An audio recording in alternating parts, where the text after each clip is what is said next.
Parliamo ancora di ossidazione anodica. La volta precedente ho parlato rapidamente dei tipici materiali che vengono utilizzati per gli scambiatori di calore impiegati per il raffreddamento, o meglio per la termostatazione delle vasche di ossidazione anodica. Oggi invece volevo accennare a come determinare la potenza termica per dimensionare sia gli scambiatori di calore che gli eventuali chiller o sistemi di raffreddamento da impiegare per il raffreddamento, la termostatazione delle vasche di ossidazione anodica.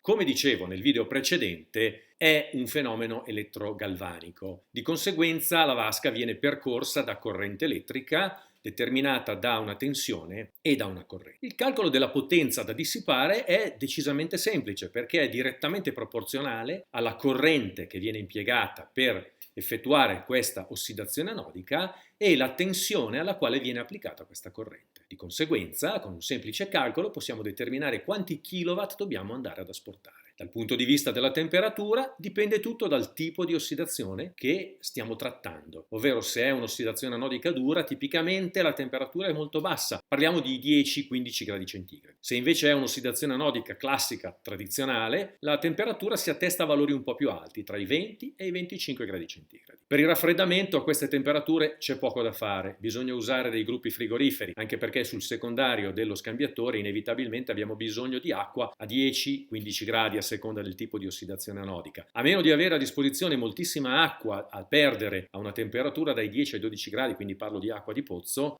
diversamente bisogna utilizzare per forza dei gruppi frigoriferi. Vi interessa approfondire l'argomento? Scrivetemi. Buona giornata!